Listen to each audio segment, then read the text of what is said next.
यतोऽन्वयादितरतश्चार्थेष विज्ञस्तराट् तेने ब्रह्महृदायादिकवये मुह्यन्ति यत्सूरयः तेजो वारिमृदां यथा विनिमयो यत्र सर्गो मृषा धाम्ना स्वेन सदा निरन्तरं सत्यं परं धीमहि सत्यं परं धीमहि सत्यं परम धीमहि। मेरे आत्मस्वरूप बंधुओं, आइए हम आपको भागवत यूनिवर्सिटी से परिचित कराते हैं। देश भर में भागवती पंडितों से भागवत सुनने समझने के लिए शास्त्रों में श्रद्धा, कर्मानुबंध, जन्मांतर, लोक परलोक इत्यादि सिद्धांतों पर विश्वास आदि हिंदुत्व के गुण आवश्यक हैं। यहाँ तक कि इस्कॉन भक्तों की भागवत कथा समझने के लिए भी वैष्णव सदाचार और पर्याप्त संख्या में भगवान नाम जप और अचिंत्य भेदाभेद दर्शन पर विश्वास आवश्यक है। एक ऐसी भागवत कथा की आवश्यकता दीर्घकाल से रही आई जिसे ट्रंप और बिडेन और बिल गेट्स और क्लिंटन और बुश और जूलिया आदि जैसे भारत प्रेमी विदेशी और भारत के अंदर विदेशी माहौल में पले बढ़े सज्जन प्राणी भी जो जैसे हैं वैसे ही रुचिपूर्वक सुन सकें, समझ सकें तथा जीवन में उन्हें उतारने जैसा लग सके।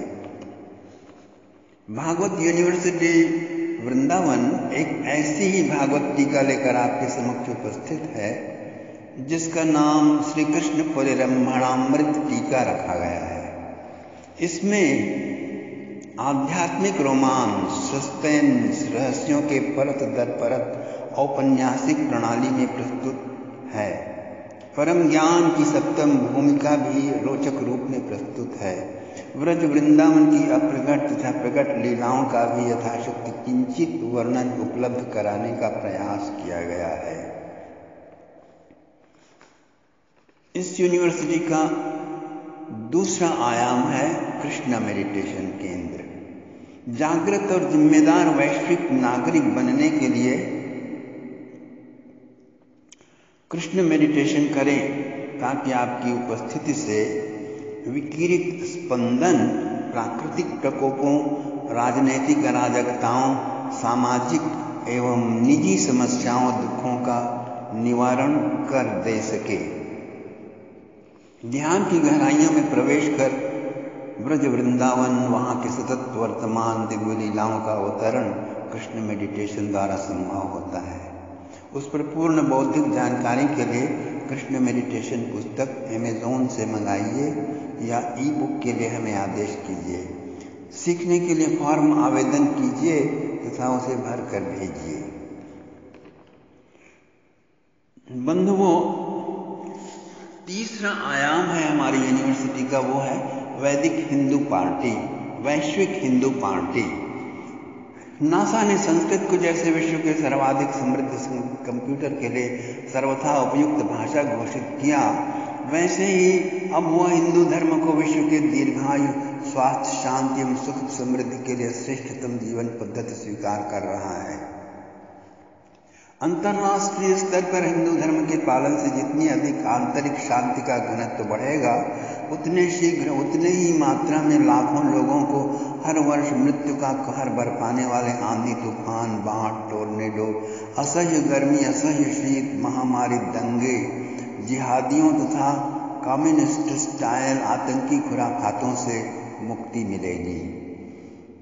अन्न से ही हमारा मन बनता है।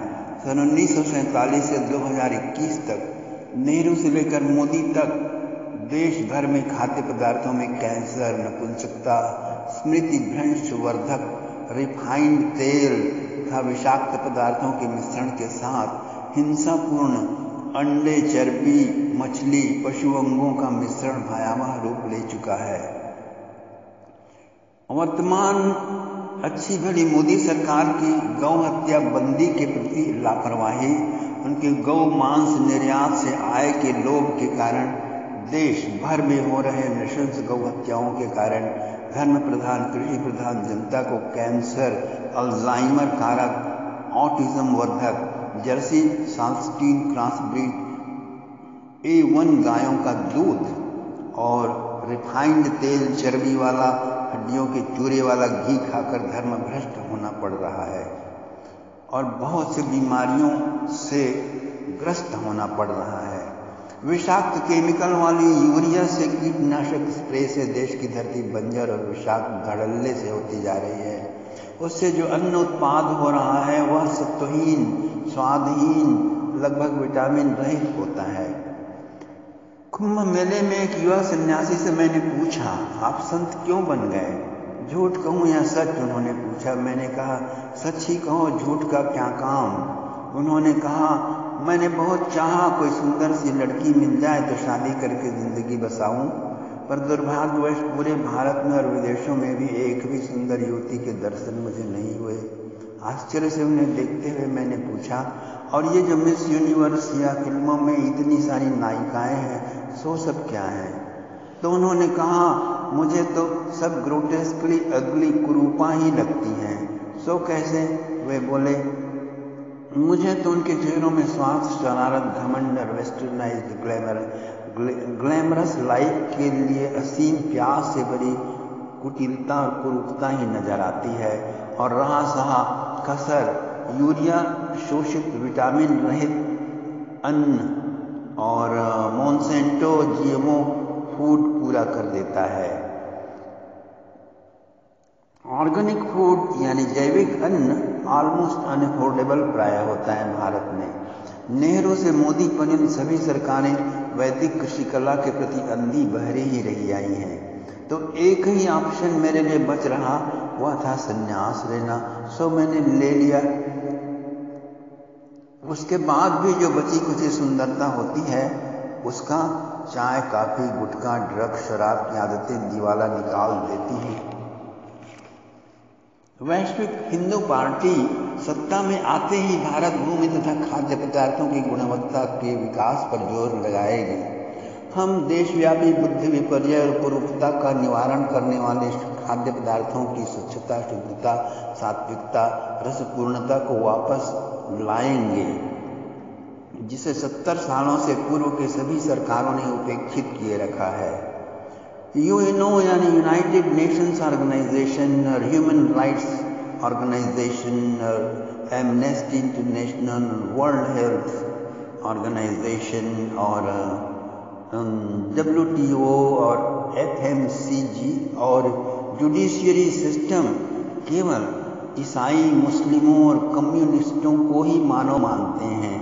उनकी छोटी छोटी असुविधाओं पर वे भौंक भौंक कर सारी दुनिया को परेशान कर डालते हैं और खुद भी अधमरे हो जाते हैं। पर इन्हीं तीनों राक्षसी कौमों और गैंगों द्वारा जब बौद्धों, हिंदुओं, पैगनों और यजीदियों और वनवासियों पर जब इंक्विजिशन या डायरेक्ट एक्शन जैसे अमानवीय अत्याचार और भयानक आतंकी हमले और 8 प्रकार के जिहाद और जो जोर जबरदस्ती से धर्मांतरण आदि दरिंदों के माफिक अपराध होते हैं, तो ये सब चुप्पा बने रहते हैं। खतरनाक चुप्पी वाला मनमोहन सिंह बन जाते हैं ये सब। सो यूएनओ आदि संगठन satanic versus of Quran Bible को संशोधित करने का भी साहस या जमीर नहीं दिखाते, जिसमें अपने कौम के बाहर के सारे मनुष्यों को लूटने, बलात्कार करने, आतंकी वारदात करने से जन्नत का प्रलोभन लिख मारा है, जिन्हें पढ़ाकर ब्रेन वॉश कर मदरसों, चर्चों, कम्युनिस्टों और ईसाई स्कूलों में आतंकी बनाया जाता है। इतना ही नहीं, यूनाइटेड नेशन ऑर्गेनाइजेशन ने आतंकी निर्माणकारी इन कौमों या कल्ट या गैंगों को रिलीजन या धर्म कहकर प्रचंड मूर्खता का काम किया है और उन्हें यूरोप में घुसाकर सब देश जो स्वर्ग जैसे अपने देशों को बना चुके थे, उन्हें फिर से नर्क में परिणत करने का एक दुष्कर्म किया है। स्लोवाकिया के राष्ट्रपति से कोई शिक्षा नहीं ली, जापान से कोई शिक्षा नहीं ली। प्रधानमंत्री बनते ही हमारा दूसरा प्रयास होगा कि यूएनओ कानून निर्मित करे, United Nations must form a new law कि कोई भी सेकुलर लोकतांत्रिक देश केवल 1% कम्युनिस्ट, 2% मुस्लिम और 3% ईसाई रख सकता है। अधिक रखने पर $50 अरब का जुर्माना प्रति सप्ताह अदा करने का प्रावधान होगा। केवल उन्हीं मुस्लिम ईसाई कम्युनिस्टों को नागरिकता मिलेगी जो वहशी हवसी शैतानी आयतों रहित कुरान, बाइबल और कैपिटल को मानेंगे। साथ ही सुन्नी, रोहिंग्या, आतंकी, नक्सल, व्हाइट ब्रदरहुड जैसे बर्बर कौमों को गिरफ्तार करके कैद में मानवता सिखाने का प्रोग्राम भी चलाना अनिवार्य करना होगा। इस प्रकार इंसानियत के दुश्मनों को सुधारने की योजना यदि यूएनओ नहीं लागू करती है तो हम न्यू वैदिक यूनाइटेड नेशंस ऑर्गेनाइजेशन या न्यू वैदिक ह्यूमन राइट्स ऑर्गेनाइजेशन और वैदिक वर्ल्ड हेल्थ ऑर्गेनाइजेशन और वैदिक एमनेस्टी इंटरनेशनल और वैदिक कोर्ट सिस्टम की स्थापना करेंगे। तभी पॉलिटिकल करेक्टनेस का भूत जो एससी जजों के सिर चढ़कर, सुप्रीम कोर्ट जजों के सिर चढ़कर उनसे बहुमत से चुनी सरकार के समानांतर देश चलाने और उनके विकास मार्ग पर रोड़े अटकाने वाले वर्डिक्ट, फैसले, जजमेंट देकर देश का माहौल बिगाड़ने का काम करते हैं, वह बंद हो सकेगा।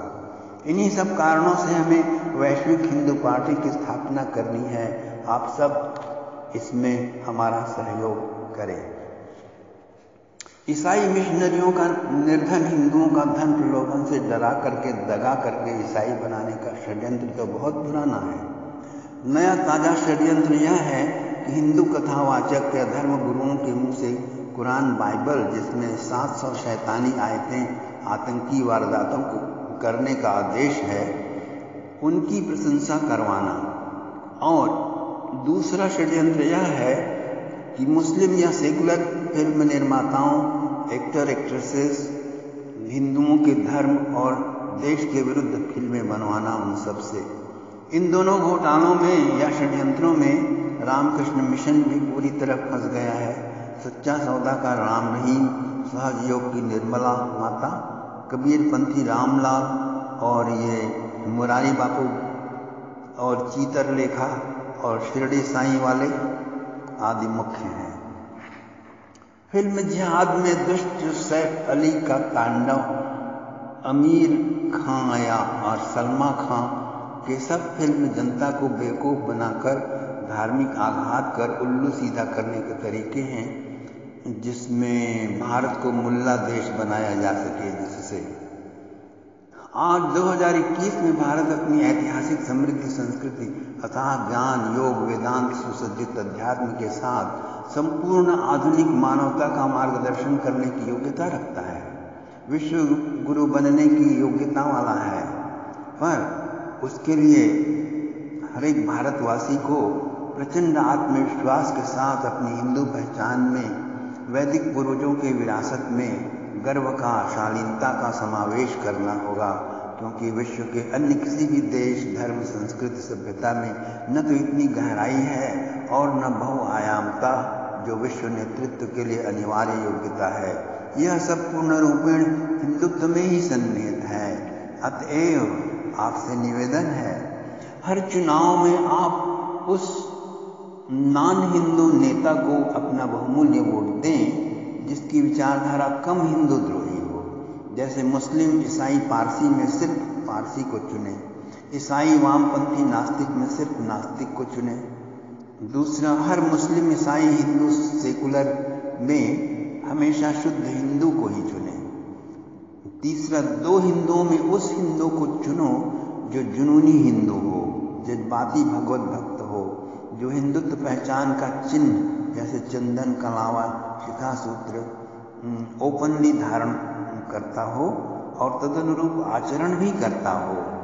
पता भी लगाना आवश्यक है कि नेहरू जैसा, ममता जैसा, चिदंबरम जैसा मुसलमान या ईसाई हिंदू नाम और चिन्ह रखकर देश को धोखा न दे दे फिर से। दुनिया के वर्तमान परिवेश में अपना स्थान पहचाने, 70 साल की थोपी मूर्खताओं से बाज आएं। मुस्लिम, ईसाई, कम्युनिस्ट, सेकुलरिस्ट जैसे देश और धर्म के जानलेवा दुश्मनों को मित्र मानने की आत्महत्या से भी भारी पाप से स्वयं को सुरक्षित रखें और स्वयं सुखी हों, आपके परिवार को भी सुख प्रदान करें और समाज और देश को भी सुखी और सुरक्षित रखें। इसमें आप हमारा योगदान दें। So, thank you very much. So, आपसे निवेदन है कि आप आगामी चुनाव में हमें अपना बहुमूल्य वोट दें।